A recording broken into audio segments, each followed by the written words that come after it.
Hi, this is Mashnu, and here is part 6 of the practical endgames. In this position we see that, well, white is standing better since we have more space and the pawn structure of black is damaged. So the question is how to win this position, and if you would like to think for yourself and try to find a way to win here, just pause the video and continue watching after that.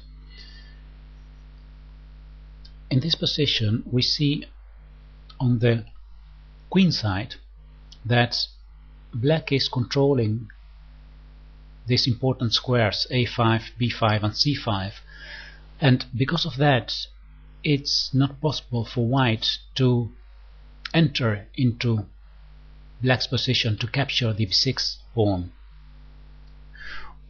In the center there's not much happening. These two pawns are blocking the center and there is no dynamism here, nothing to try.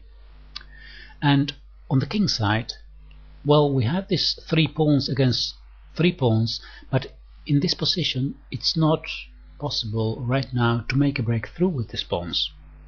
I mean, one idea of a possible breakthrough would be to play h5 with the idea of continuing with g5. So then we threaten to take on h6, and if black takes on g5 with the h pawn, then the h5 pawn can try to advance here. Now the problem is that trying this right now doesn't really work. Let me show you. If we play h5 here, which is not a bad move at all, but it's a try. Let's say that black simply waits by playing king to d8. Now if we try to continue here with g5, then f takes g5, f takes g5, and after h takes g5, we can say we have achieved here this passed pawn, but black has bishop to f5 controlling h7, and suddenly it's black the one with these 2 dangerous connected passed pawns on the king side. So this idea of breaking through immediately doesn't work. What white did is something different. What he did is actually he combined 2 ideas. One is to prepare a breakthrough on the king side, and the other one is to prepare entering with the king on the queen side. He did this by making the first move bishop to d3. This is his first move, and yes, he is abandoning the defense of g4, but the thing is that if black takes here on g4, bishop takes g4, then b5 will become available for the white king. So here if bishop takes b4, then it's actually a very easy win for white. There's no way to defend the b6 pawn, and after this the b pawn will advance. So in this position black may not take on g4. Now we can ask ourselves, what if he simply doesn't take? Then what's the purpose of bishop to d3? If it's only a trap, then it would be nonsense. But it's more than a trap. There is a plan behind this bishop to d3 move. The idea is to play the bishop to f5. So imagine that it was white to move in this position, and we could play bishop to f5. Then again it wouldn't be good for black to take the bishop, because after retaking again we enter and we take b6, and if black wants to avoid the trading of these bishops, then he would have to go to e8. Now after this there is a maneuver for white available, and that is the maneuver bishop to c8, bishop to b7 and bishop to c6, and that's the plan of white.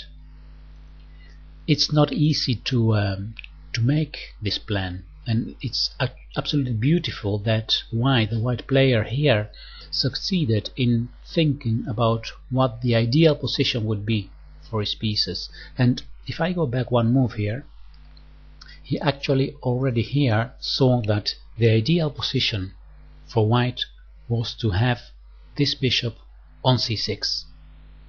If he could achieve this, then he would have a winning position. Now in the game it happened as followed: bishop to d3, king to d8, bishop to f5, bishop e8, and now we see some trouble arising because the c8 square is not longer available.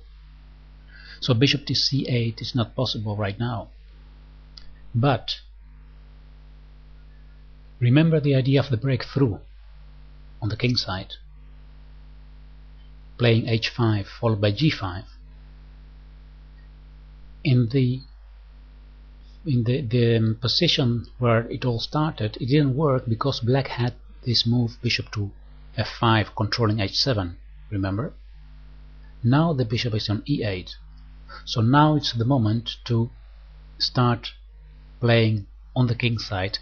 So white is actually threatening on two wings. On the first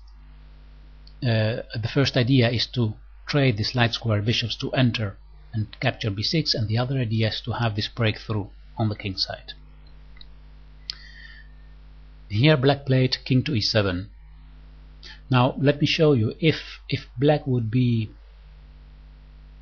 playing king to c7, then the breakthrough is as follows: g5, f takes g5 because we are threatening to take on h6, then f takes g5, and if you take here we play h6, and here it's impossible to control the h7 square for black, so this pawn will advance.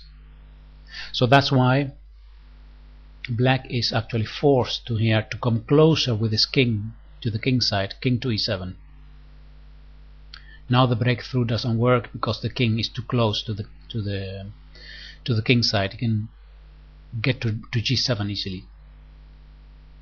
Now that the king has moved to e7, white plays bishop to c8, king f8, and now bishop to b7, and we get into this initial plan of white of entering with the bishop and going to c6. So bishop d7 played here, and now bishop to c6.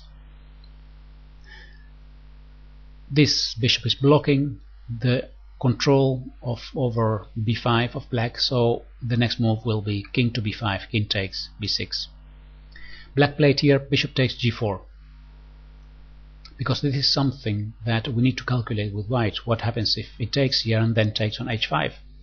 Black will have a passed h-pawn. So this is actually a matter of really calculating, counting the moves, each move, so we can be sure that white is going to be faster with his own passed pawn than black with his h-pawn.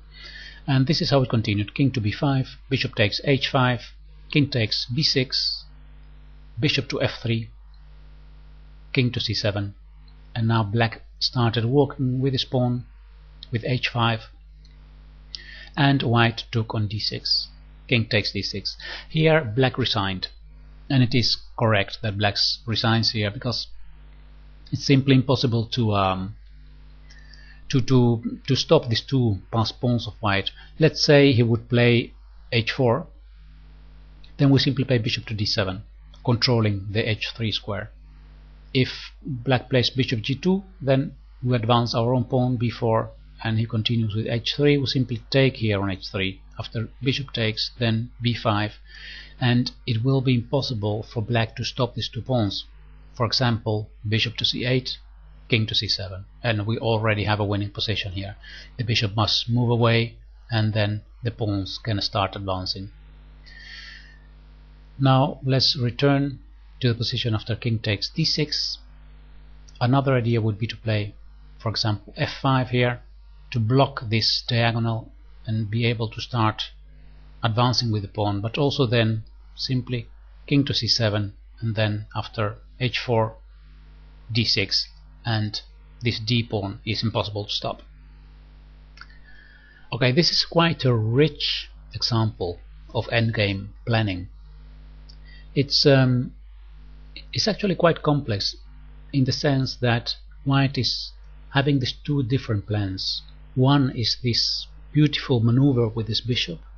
Let's return to the initial position to be more clear. This maneuver with the bishop of bishop d3, bishop f5, bishop c8, bishop b7 and c6, and the other idea is to have this breakthrough here. I'm sorry, first h5 then g5, and combining these two ideas, white managed to win this endgame. Well, that's it for this time. I hope you enjoyed this and you found this interesting and instructive, and I'll see you next time on YouTube.